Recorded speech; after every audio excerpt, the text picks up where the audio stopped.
Sir मुझे बहुत ज़्यादा टेंशन आ रहा है क्योंकि एग्ज़ाम फाइनल एग्ज़ाम नज़दीक आ रहा है और मुझे ना सबसे ज़्यादा टेंशन ये आ रहा है कि मेरा ये सब्जेक्ट नहीं निकलने वाला है, किसी को लग रहा है कि मुझे मेरा ये सब्जेक्ट नहीं निकलने वाला है, मुझे ये प्रॉब्लम है और ऐसे बहुत सारे टेंशन दिमाग में आ रहा है जिसके कारण क्या हो रहा है, दिमाग काम ही नहीं कर रहा है। कहीं कुछ गड़बड़ हो गया इस साल किसी पेपर में, इस सेमेस्टर में किसी पेपर में अगर केटी आ गई मतलब फेल हो गया तो अगले सेमेस्टर में और चीजें बढ़ जाएगी और टेंशन बढ़ जाएगा और फिर इसके बाद धीरे धीरे धीरे धीरे पॉइंटर भी कम होता चला जाएगा और टेंशन, क्योंकि अगर इस सेमेस्टर में आ गया तो अगले सेमेस्टर में अगर मैं कितनी तैयारी करूंगा बहुत टेंशन बढ़ जाएगा। सर प्लीज बताओ ना कुछ, कैसे पास होना है, क्या करें कि हम पास हो जाएंगे। तो भाई देखो, सबसे पहली बात तीन चीजों को याद रखो। अगर तीन चीजों की आपने प्लानिंग करके रखी है, तीन चीजों की प्लानिंग करके रखी तो आपको पास होने से कोई रोक नहीं सकता।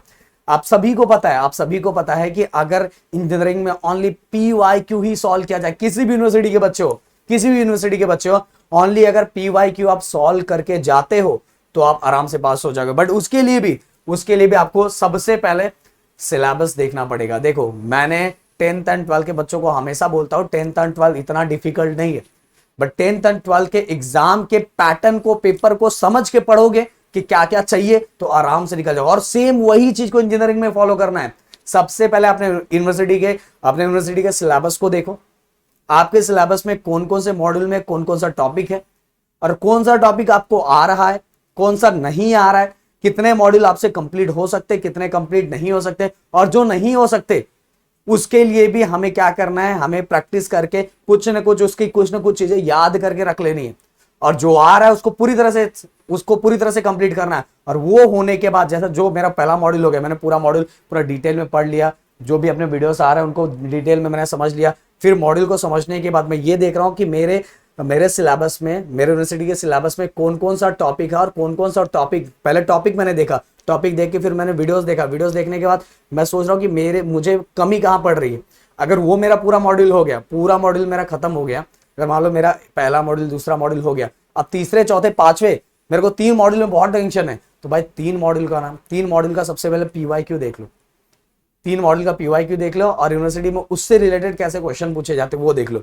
बट ये सब देखने के बाद आपको दूसरा करना पड़ेगा टाइम। आपके पास अब कितना टाइम बचा हुआ है, आपके फाइनल एग्जाम में कितना टाइम बचा हुआ है और आपके पास अभी भी आपका बैकलॉग कितना है, कितने चैप्टर बचे हुए हैं, मतलब कितने मॉड्यूल बचे हुए और उस मॉड्यूल में कितने क्वेश्चन बचे हुए हैं, आपको डेली कितने क्वेश्चन प्रैक्टिस करने चाहिए और कितने करके आपका लास्ट तक कंप्लीट होगा, क्योंकि आपको जो कर रहे हैं उसका रिवीजन भी करना है। तो ये सभी की प्रॉपर तरीके से क्या करनी पड़ेगी, प्लानिंग।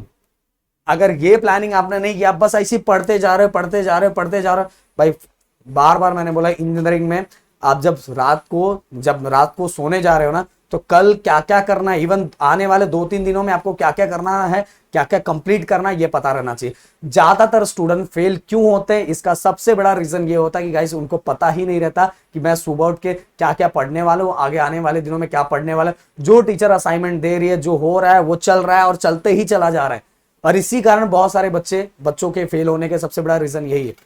मैंने बार बार बोला है कि अपने यूनिवर्सिटी के सिलेबस को निकालो, क्या क्या टॉपिक है, उससे रिलेटेड कैसे कैसे क्वेश्चंस पूछे जा रहे हैं, बस उनकी प्रैक्टिस करते जाओ। तो ये जो पास होने का टेंशन है ना भाई, पास होने का टेंशन बिल्कुल खत्म हो जाएगा। और पास होने के टेंशन से अच्छा आप स्कोर भी अच्छा कर लोगे। समझ में आ रही मेरी बात? तो ये जो चीजें मैंने बताई कि सिलेबस, टाइम और उस टाइम की प्लानिंग करना, अगर ये तीनों आप पहले ही करके रख लोगे कि मेरे पास इतना टाइम है, इस सब्जेक्ट को ऐसे देना और सब्जेक्ट को के सिलेबस के टॉपिक को ऐसे खत्म करना है, तो सभी चीजें बहुत अच्छे से कर लोगे।